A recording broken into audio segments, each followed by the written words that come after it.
ఇక్కడ మార్నింగ్ లేవగానే చుట్టూతో చూస్తే ఎంత ప్రశాంతంగా ఉంది అంటే, ఒక గంట తర్వాత బాగుంది, ఇంకొక గంట తర్వాత కూడా బాగానే ఉంది అని నన్ను అనిపించింది. ఇంకా ఆ తర్వాత నుంచి మీకు చూపిస్తూ ఉండండి. ఆ తర్వాత నుంచి ఒక్క నిమిషం చూపిస్తూ ఉండండి. చూసారు కదా, ఒక్క మనిషి చూద్దామన్నా లేడు. ఒక కుక్కలు లేవు, కోతులు లేవు, పక్షులు లేవు. ఎటు చూసినా అసలు కొంచెం పిలిచినా పలికే నాదుడు లేడు. రోడ్లన్నీ ఖాళీ ఖాళీ, మొత్తం ఖాళీ. మనుషులు అన్న మాటే లేరు.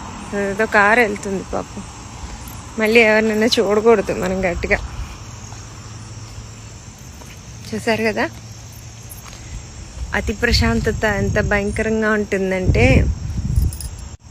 పాపం ఇక్కడ ఉన్న వాళ్ళు ఊరికే ఇండియన్స్కి ఫోన్ చేసి గంటలు గంటలు మాట్లాడుతూ ఉంటే చిరాకేస్తూ ఉంటుంది మనకి. ఊరికి ఫోన్ చేస్తారు, మనం ఫోన్ నువ్వు మాట్లాడని వాళ్ళకి, పక్కన వాళ్ళకి ఇచ్చేస్తూ ఉంటాం మనకి చిరాకేసి. కానీ నాకు ఇక్కడికి వచ్చిన తర్వాత మనం ఎంత అదృష్టవంతులం అంటే, మన దేశం చక్కగా ఒక పెళ్ళిళ్ళు లాగా, పెళ్ళిళ్ళు ఎలా ఉంటుంది, హడావుడిగా సందడిగా వచ్చేవాళ్ళు వెళ్ళేవాళ్ళు, సౌండ్లు, సరదాలు, జోకులు, కొట్టుకోటాలు, తిట్టుకోటాలు, అన్నీ అంటే ఇంకా అంత సందడిగా అది అయిపోయిన తర్వాత మనకి. కానీ ఇక్కడ ఎలా ఉంది తెలుసా, అనకూడదు కానీ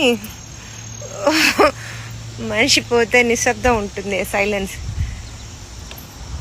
ఇంత సైలెన్స్ భరించాలంటే చాలా కష్టం. ఒక్కరోజుకే ఎలాగో ఉంది అంటే పాపం వీళ్ళు ఏళ్ల తరబడి ఇంట్లోనే ఉండి, మన వాళ్ళు ఎవరైనా వస్తే బాగుండు, పలకరిస్తే బాగుండు, మాట్లాడితే బాగుండు, ఎవరైనా పలకరించే వాళ్ళు ఉంటే బాగుండు అనే వాళ్ళందరికీ గంటలు మనకి ఫోన్లు చేసి మాట్లాడుతూ ఉంటారు. ఇందు మూలంగా చెప్పొచ్చేది ఏంటంటే, నా జన్మభూమి ఎంత అందమైన దేశము అని మన భారతదేశానికి కాలర్ ఎగిరేసుకొని మేము భారతీయులు అని చెప్పుకోండి హ్యాపీగా. యుఎస్లో ఉండి ఉద్ధరిస్తుంది ఏమీ లేదు, నాకు అర్థమైంది. కాకపోతే మనం